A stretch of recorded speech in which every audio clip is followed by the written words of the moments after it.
Solutions to assignment questions. In this question, we can easily see that she is using her right hand.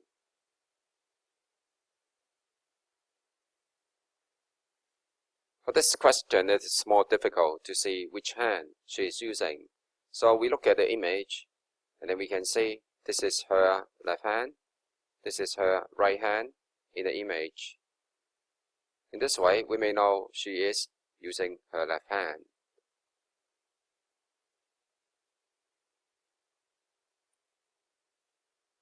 The emblems have the laterally inverted characters in the font because it may let other drivers in the font to read the word ambulance normally on their rear mirrors.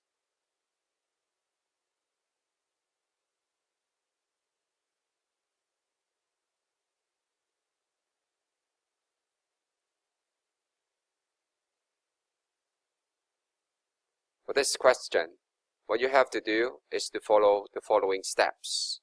Number 1, locate and draw the image. Then, draw the virtual rays and reflected rays, one by one, like this. Lastly, draw the incident rays, and remember to draw the arrows to show their directions. What about the diagram on the right-hand side? First, you have to find the image, mark it, and then draw the reflected ray and virtual rays. Reflected rays and virtual rays again. And lastly, finish with the incident rays.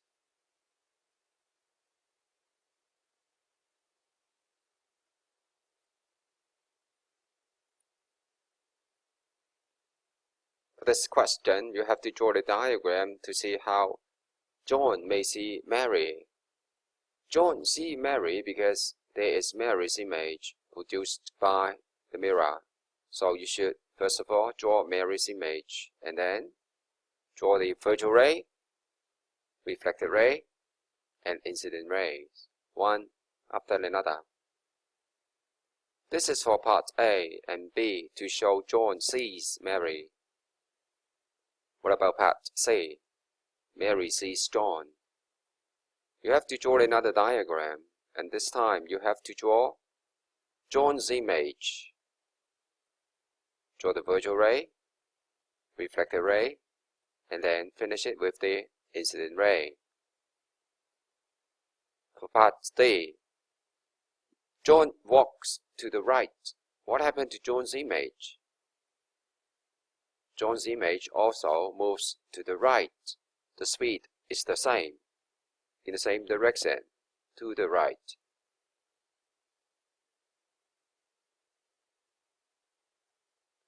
There are 8 ray diagrams for you to complete.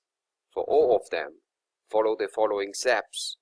First of all, locate and draw the image. Then you may draw the virtual rays and reflected rays. Draw the incident rays to complete the diagram. And remember to draw arrows to show direction. Here is the first ray diagram. The image looks like this. On the right, at the same distance from the mirror as the object is. Then draw the virtual rays and reflected rays, one after another. And then the incident rays with arrows. And you may complete the diagram in this way. Or you may draw another set of rays from the tail of the object. And this is done.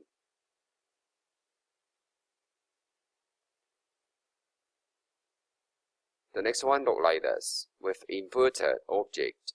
And of course the image is also inverted. First, you draw the virtual rays and reflected rays. And then the incident rays with arrows. You may draw another set from the tip of the object in this way.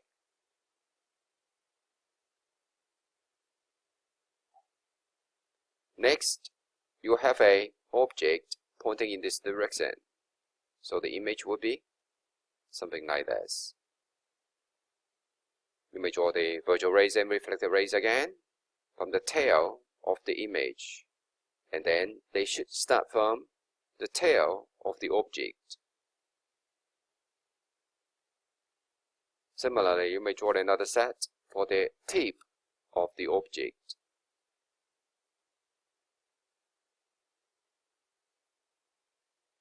Next comes a triangle, so the image would be also a triangle on the right, behind the mirror. You may draw rays, incident and reflected rays in this way, or you may draw another set from another vertex of the triangle.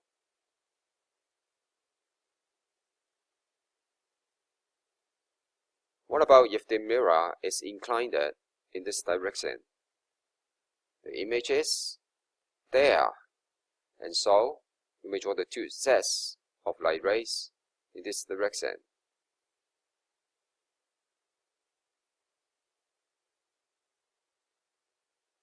Next, the object is a boy, and so the image would also be a boy, laterally inverted, left side right. Similarly, you draw the virtual ray and reflected ray, and then finish it with the incident ray.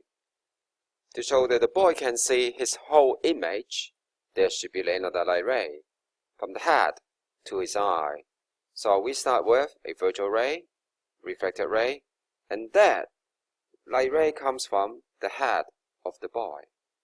In this way, we show that he can see his whole image by such a short length of mirror only. Next, we will a big rectangle, and so the image look like this. And you may draw the two sets of rays from one corner of the rectangle, and also another set from another. Here comes the last one. The image look like this, and you may draw two sets of light rays from two vertices of the triangle.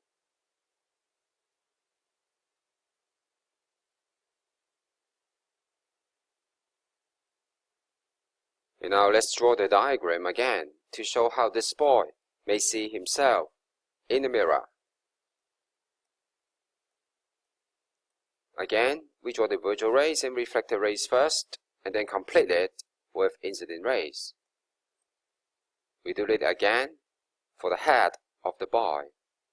And in this way, the diagram look like they are twins. And now the boy is looking at his brother outside a window. So how big the window should be to see the whole brother outside?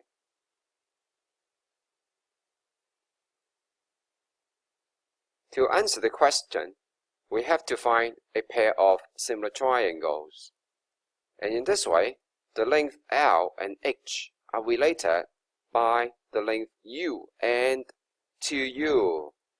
We may set up an equation which is L over U equals H over 2U.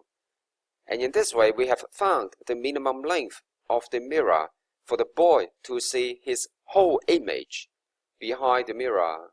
And this length is half of his height.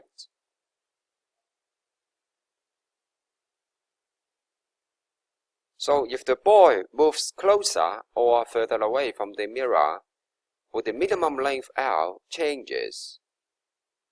If they are closer or further away, we can see there's no change in the ratio because the ratio comes from the similar triangles.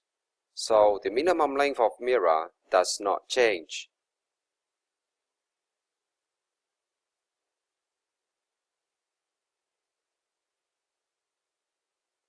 So what is the minimum length of mirror for this lady to see the whole image of herself?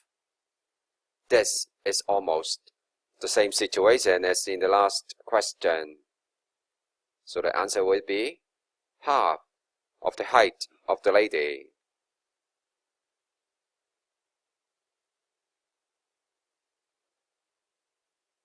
So we know the minimum length of mirror for one to see the whole image of oneself.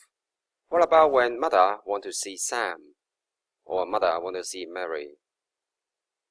First of all, we have to draw the images of Mary and Sam.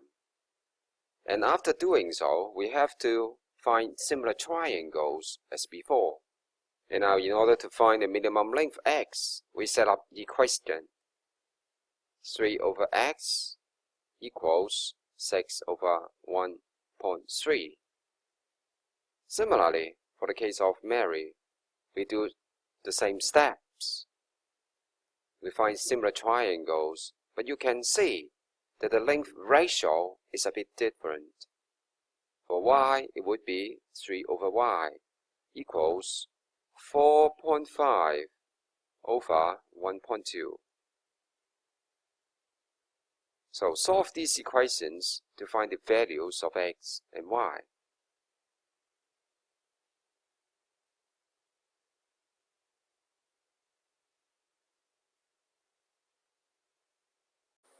You have to do an experiment about the refraction of light in the next lesson. You will be given a semicircular perspex block, and light will be directed to the center of the block at different angles. You have to find the relationship between the angles. The angle of incidence is measured in air, the larger angle here, and the angle of refraction is measured in perspex, the smaller angle here.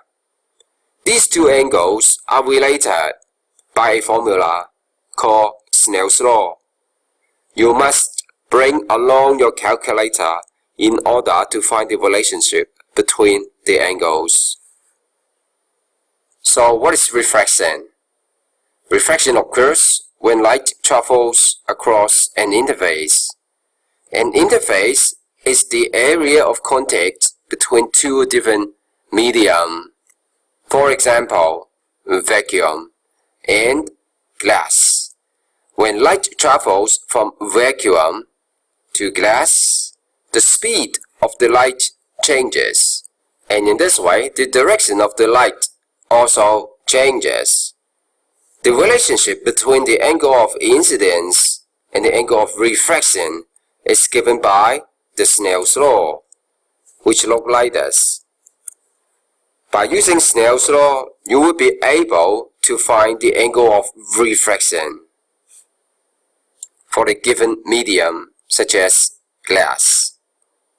So you will be given a semicircular block made of perspex, which is a kind of transparent plastic, just like glass.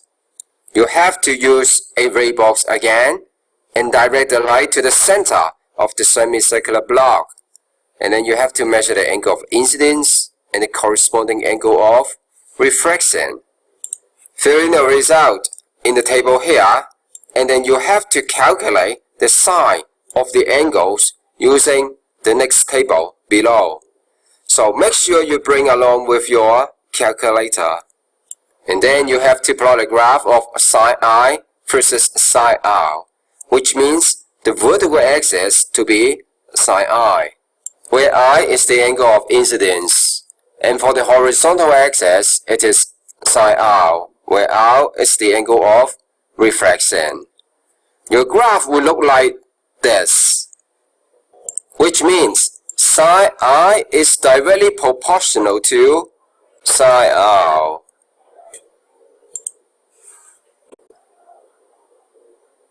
And the ratio between them is called refractive index. In this way, refractive index will then be equals to sine I over sine R. And you may find the value of refractive index directly from the slope of the graph. So you should find the refractive index of perspex from the graph directly. What you find will be close to something like 1.5, and for refractive index of other common media, they are listed below.